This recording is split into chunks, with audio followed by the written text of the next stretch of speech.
The January 6th Capitol assault was not the first violent incident at the U.S. Congress.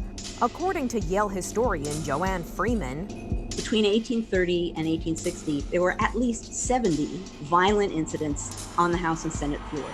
Guns being pulled, knives being pulled, fist fights, brawls, canings. The caning of Charles Sumner, which happened in 1856, is pretty much the most famous violent incident in the U.S. Congress. Basically, Charles Sumner, who was this very prominent Massachusetts abolitionist senator, gave a really aggressive speech about Kansas. This was the famous Bleeding Kansas moment when they were debating, was Kansas going to be a free state or a slave state?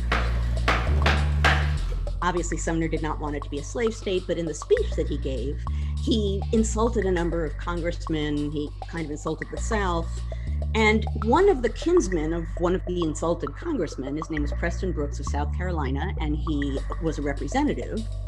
He heard what happened, actually checked the newspaper to be sure that he had gotten the words right, and then decided that he was going to punish Sumner for what he had said. It was a matter of honor. So he took a cane, he went to the Senate, and then walked over to Sumner, who was seated at his desk, and Brooks basically said, "You've insulted me, you've insulted my family, you've insulted South Carolina, and essentially you need to pay for that," and began just really bludgeoning him with the cane over the head.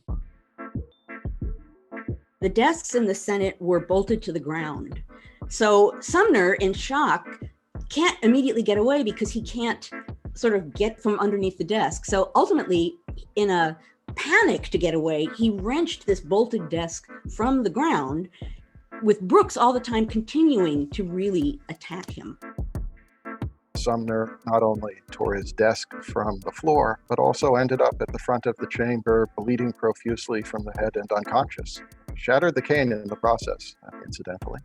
It was at this moment when the slavery debate was really peaking. And what was so striking about it, it literally acted out the South seeming to cane the North into submission on the topic of slavery. This is probably one of the incidents that led to the U.S. Civil War, because it not only gears up the Republicans for their campaign in 1856, but it also inspires John Brown to commit what we would largely describe as a massacre in Kansas against the pro-slavery forces, which then, of course, leads to him conducting a raid on Harper's Ferry in 1859. What's important to know, it was not the only violent incident in Congress in this time period. And as a matter of fact, between 1830 and 1860, there were at least 70 violent incidents on the House and Senate floor. Often not reported on the record, so often not necessarily known about, but there. There's one point, I think it's in the 1830s, when someone rushes into the House, has a gun, doesn't like the debate, and wants to shoot the congressman who's talking about what he doesn't like, right? So he actually comes in wanting to murder a congressman. And I believe that in the sort of stampede that happens when a man with a gun runs into the House and tries to shoot somebody, the gun gets smacked out of his hand, but in the process it goes off and it goes through the door of the House and hits a Capitol Hill police officer in the leg. Congress generously gave that Capitol Hill police officer money to apologize for the fact that this happened. Another violent incident happened in February of 1858. So in this case, there's a northerner by the name of Galusha Grow.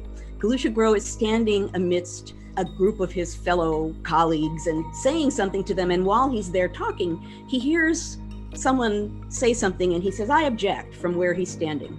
Now, Lawrence Kit from South Carolina had definitely been drinking over dinner.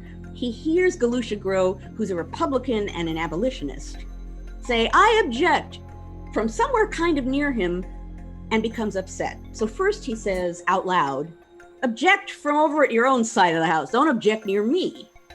And Galusha Grow, who is a fighting kind of a man, says, "I don't have to listen to a whip-holding slave driver." Okay, this is not good for what's going to happen next. Lawrence Kit supposedly mumbled out loud, "I'll see about that," and strutted over to where Grow was, grabbed him by the collar to punch him, but Grow punched kicked first and knocked him flat. End result is a mass brawl of scores of congressmen physically fighting in front of the speaker's chair in the House. It went on for a little while. One congressman pulled another congressman's toupee off his head by mistake, and he shouts out, "I scalped him." And everyone looks around and everyone laughs at the follically challenged representative. That was the end of the fight, right? Everyone laughed.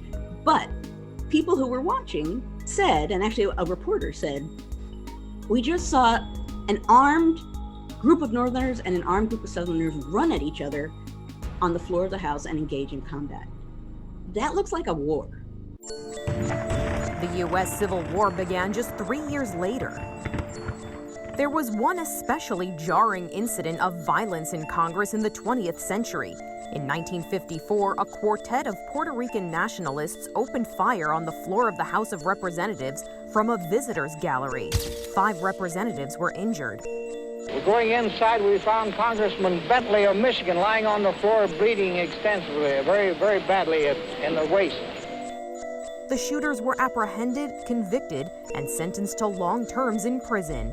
In the late 1970s, President Carter commuted their sentences. If it makes us feel any better, relatively speaking, we're not nearly as violent as revolutionary France, Russia, Germany, Britain on occasion, etc.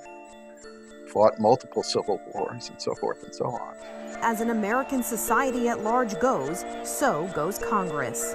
Our politicians and, of course, the people of Washington, D.C. are subject to violence just as much as anyone else is. And so it means things like Congress are vulnerable, and actually democracy is vulnerable in ways that I don't think Americans often think of.